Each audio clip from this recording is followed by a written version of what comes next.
Hey, hi, howdy. We're going to be rocking with an unedited video today. So what's going on, guys? It's your boy. Welcome back to another video. So for those of you guys who are new here, today we're going to be doing a part of my questions series. I know I need a new name for it. I hate it. I don't really like it, but I don't have an idea for what to call it. But basically, there is this book that I bought from Target. It is 3,000 questions about yourself, and you open it up. Each page has 15 questions, and what I've been doing is slowly going through, opening up to a random page, answering the 15 questions, and that's pretty much it. It's like a little Q&A, and I'm having a blast with this. So, that being said, we're going to dive right into it. Today we're going to be answering questions 2,641 to 2,655. So, diving right into it, the first question, how did the 2016 U.S. presidential outcome affect you? I'm just going to go ahead and say it didn't, because not to be that guy, the presidential outcome will not affect you in your regular day-to-day life, because over the course of history, it has shown, unless we are in war, the president's acts don't really play much of an effect in your basic day-to-day life until like years and years have passed and they've like been growing on the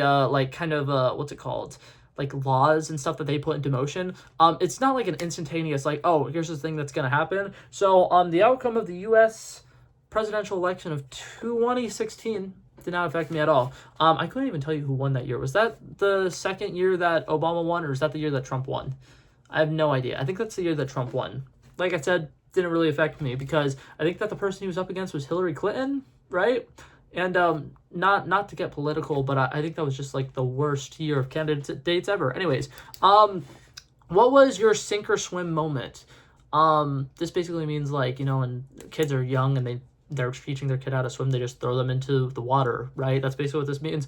I guess sink or swim moment was probably senior year. I went into musical theater or whatever, and the theater teacher, for some reason, really liked me. It was like, oh my god, yeah, you're gonna try out for the play that we're doing, and I was like, okay, and she kind of casted me as the understudy for a really big role, but she specifically wanted to make sure that she had an understudy performance so that regardless, like, the people who are the understudies will also get to perform. And one day during rehearsal, what's it called? On top of being the understudy, I also had like 5 or 6 small roles throughout the entire play or whatever. So I didn't really practice the character I was going to be an understudy for. And one day, the guy who was my overstudy, who was the actual person casted as the main character or whatever, he didn't show up.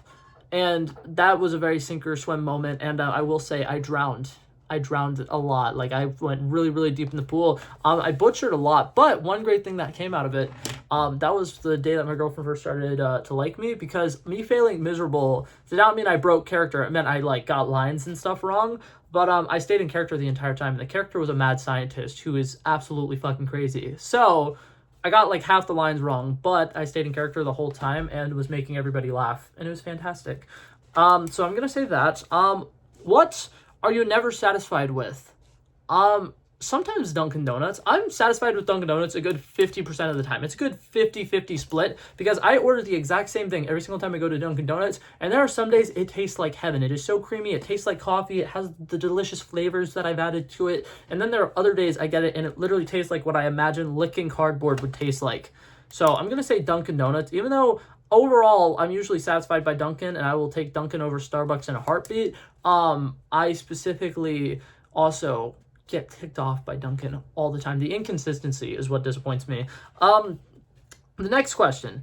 Do you think paper money will eventually be replaced? I think it already kind of is. Because even though, like, a lot of people still will carry around, like, cash or whatever for the next, like, 10, 15, 20 years, I think that because of how well banking has gone and people being able to use Apple Pay and stuff like that, digital money is kind of going to be the future. And I think the only time it's going to be beneficial to have cash money is if you're specifically going to other countries and stuff like that. Because if you are going to, like, say you're going to the UK or something like that, if you go to the bank and you get out that specific kind of money or whatever for that place, it's going to save you a lot of money and having to, like, have the special, like, transfer fees that you get when you use a card overseas. But overall, yeah, I think paper money is going extinct, and I think it kind of makes sense. I don't understand the fact that, like, to make a dollar bill, it costs almost $1, when at this point, most people, they just have, you know, the digital credit cards and stuff like that and direct deposit. It doesn't make sense to spend so much money manufacturing something that's not being used as much.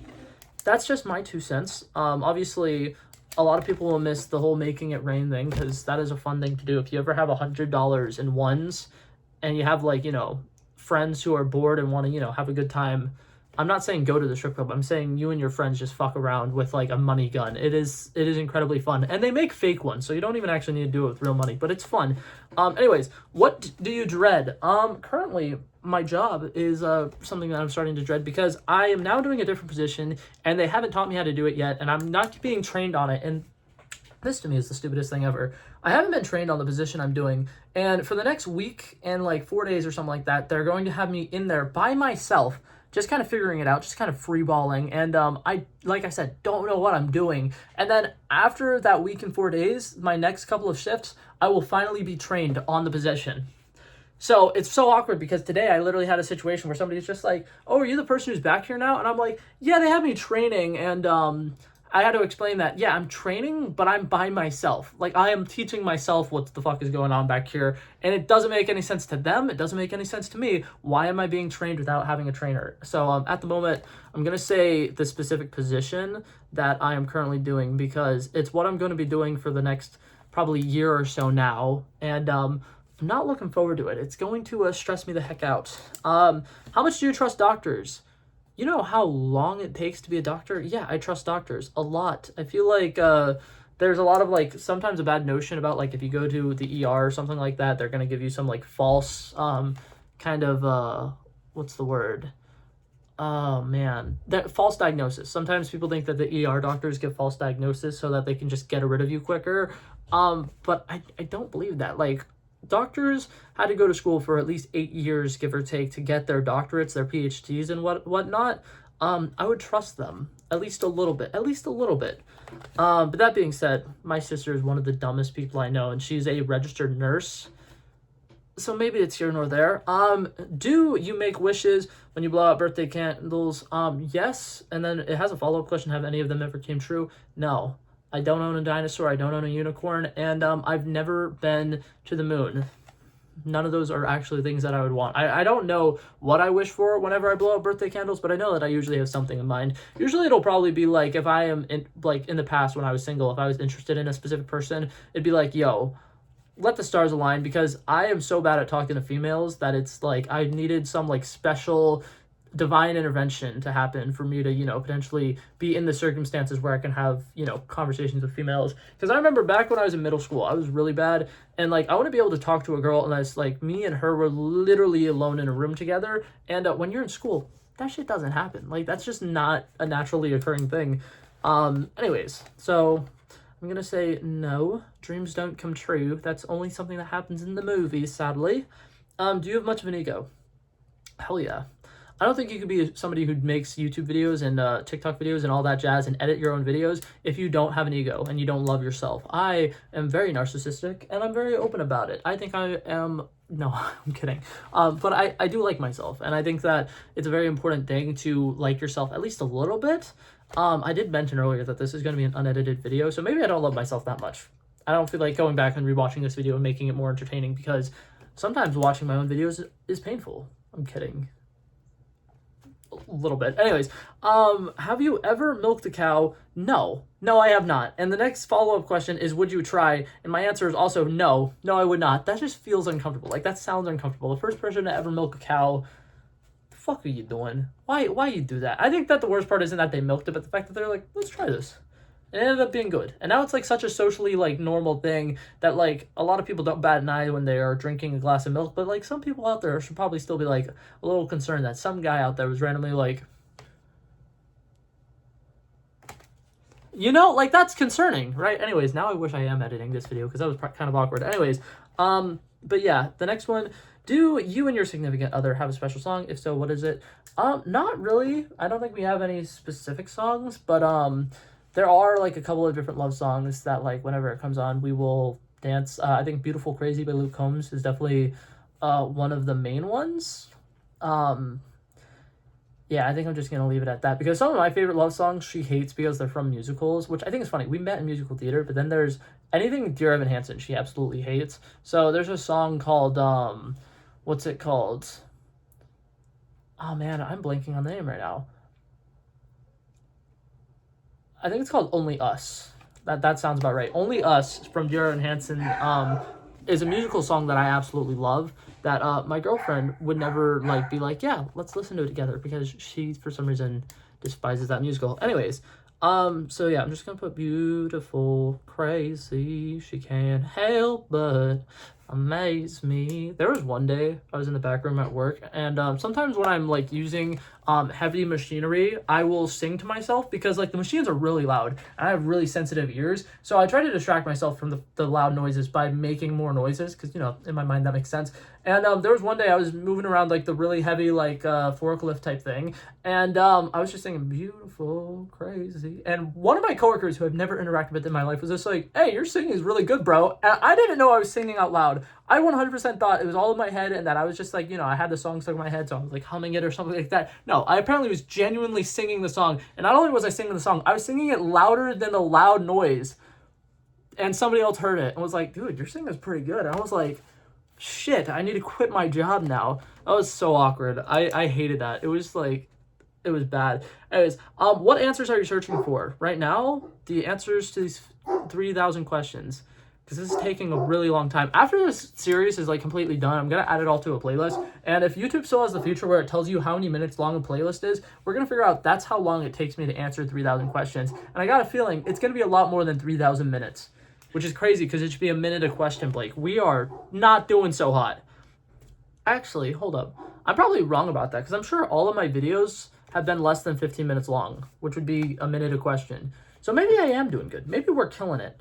But anyways, any answers that I'm specifically searching for, I'm going to put how to do my job, because right now that is a very valid question. Today, what's it called? One of the security people came up to me, and he was like, hey, there's this pallet of stuff outside in the back. Like, why is it there? Do you know what it's for? Hey, are you going to take care of this? And I'm like, I watched a guy who like works in the marketplace take this pallet outside, and I figured, you know, he's a market guy. He's been doing his job a lot longer than I've been doing my job. He probably knows what he's doing. He probably put it there for a reason. And I like basically got like interrogated about why somebody who wasn't me put something outside, because I'm just the guy who happens to be back there now. And I'm like, don't ask me questions. I don't know things. I just work here. And it was driving me insane, because he kept like being like, are you sure this is how this No, I'm not sure about anything. Please stop asking me questions. The worst thing was I like immediately told him who it was who did it, and the person who did it was still on the clock for another like 30 minutes, and I'm like, can you please go talk to him? And then when he finally like was done talking to me about it, he left to go find the guy, and the guy was off because he spent 30 minutes asking the wrong guy about the thing. And I was like, dude, he's right there. Talk to him while he's still here. Go talk to him, because I have no idea. Anyways, I don't know if that situation ever got handled, so apparently there might be a problem behind the store tomorrow. We'll see. I don't know. If there is a problem and it's technically my fault, I'm gonna scream, because it's technically not my fault. I had nothing to do with the pallet of food that was left out there. Anyways, have you ever re-gifted a present you received? If so, what was it? I feel like I have, and I feel like it was kind of like we did like a Secret Santa thing, and somebody gave me like something small, and it was like a mug or something that I was never gonna use, and then a year later or something like that, I was doing a Secret Santa thing, and I needed, you know, something that fit in a $5 budget, and I was like, oh, I have this cute mug that I've never touched a single time, so I like got like some hot cocoa packets and stuff like that, and stuff to like make like a fancy hot chocolate, threw it in the mug that I already had, wrapped it up, and gave it to somebody. But I don't know if that counts, because I technically did more than just regift it, but I basically regifted something before, and I'm not surprised. I'm not ashamed about it, because personally, I think if you are gifted something and you are genuinely never going to use it, I feel like regifting is low-key better than just returning it, because just returning it kind of shows like you didn't even care that person spent their time and effort looking for a gift for you. But if you regift it, it kind of shows that, you know, you appreciate the thought and you thought it was great, but it just wasn't for you, potentially. I don't know. That's my 2 cents. I only have about 2 cents because I work a minimum wage job. Anyways, do you believe the government hides technology and information from the public? I would love if ends up being like a completely true thing, that like aliens have been to Earth, there has been you know, alien life forms on other planets and stuff like that, and there's been contact with alien planets and stuff like that. I feel like that'd be a really cool thing, and it would be very disappointing if the government isn't hiding a bunch of shit. Like, I'm not gonna lie, I would not be surprised if there are like AI robots capable of like blending in with humanity and kind of doing like Black Ops spy missions and stuff like that, I wouldn't be surprised if that's an actual thing. So I'm gonna say, yes, I do believe that the government's hiding stuff. I see you, FBI agent who's in my camera. I love that people genuinely believe that there's like a singular FBI agent assigned to every single camera ever. That's not how that works. There's one guy over a radius of, you know, about 10 miles or something. No, I'm kidding. I know you're there, Doug. Anyways, what? Oh, 2 questions left, by the way. This is a 2-question little warning countdown thing. What helps you gain insight? Learning, right? Like, is that not like the answer? Because my main thought process when I hear this question is NFL players watching film. I don't know what helps you gain insight. I'm gonna say learning, like reading, doing research. I feel like that's a really dumb question. Anyways, I keep finding this every single time I make one of these videos. There's at least one question that I think is really stupid, and then I'm reminded that they had to make 3,000 different questions for this book. So maybe I should, you know, shut up and give them, you know, a little bit of the benefit of the doubt. And then the last one, what is your secret to success? Just keep doing it. I know I hate Nike, and I just said that their mantra is my secret to success, but genuinely it is kind of a thing that, like, if you want to be successful at something, keep grinding on it, keep working on it every single day. You do whatever you can to make it better and better and better and better, and so on and so forth, and eventually you're gonna be great. Like I think that hard work kind of trumps natural skill. Like, a lot of people will think like, oh, some musicians, they just are born with it. They're not. Like, there are musicians out there, like, I think Ed Sheeran's a great example because he's gone very public about the fact that, like, his original music sucked, and he's shared a lot of his original music files, his original, like, piano playing and stuff like that. And it's something like, if you put an hour a day, an hour a day, you do something that you are passionate about, you are dedicated to it, you put in the hard work and effort to try to make it better, and you just do that an hour a day for a year, you will see tremendous amount of growth and improvement, because that's what dedication does to something. But yeah, now that being said, I definitely do think that there are caps. Like, people who are genuinely not good at some things can never get past a certain point whenever they are working harder and harder and harder. But I think that my secret to success is that I don't give up on things that I want to be successful with. So, that being said, that's going to be it for this video, guys. Thank you guys so much for coming by and checking it out. I love and appreciate you guys so much for watching. If you liked it, feel free to like and subscribe. And I will hopefully see you guys in the next one. Peace out. Bow. Bow, bow.